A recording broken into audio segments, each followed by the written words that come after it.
Okey, hai. Saya Dr. Zhao. Hari ini saya nak kongsikan bila jantung rasa tak selesa, apa ujian yang patut dibuat. 1. ECG, elektrokardiogram. Harga lebih kurang RM20. Boleh kesan masalah seperti jantung berdebar, iskemia atau serangan jantung. Ini ujian pertama dan paling cepat bila rasa sakit dada. 2. ECG 24 jam, Holter monitor. Sesuai untuk kes denyutan tak normal yang datang dan pergi. Ia rekod jantung sepanjang hari dan bantu doktor kesan masalah tersembunyi. 3. Ekokardiogram, ujian jantung dengan ultrasound. Boleh lihat bentuk dan fungsi jantung.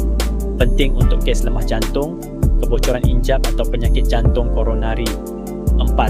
Coronary CTA, CT scan saluran darah jantung.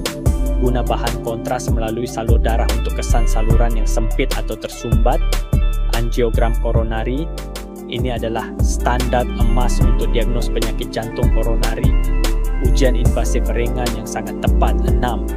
Ujian treadmill, ujian stres jantung, jalan atas mesin sambil dipantau ECG. Ujian ini bantu kesan iskemia semasa aktiviti fizikal. 7. Imbasan nuklear jantung, boleh nilai kawasan otot jantung yang mati, lemah atau masih hidup. Penting untuk rawatan seterusnya. Ingat, ujian tak perlu mahal untuk berkesan. Serangan jantung pun boleh dikesan dengan ECG saja. Tapi kalau kes lebih rumit, macam rentak jantung tak stabil atau iskemia tersembunyi, doktor mungkin cadang ujian lanjut seperti CTA atau Holter. Ikut keadaan badan, baru tepat jimat dan selamat.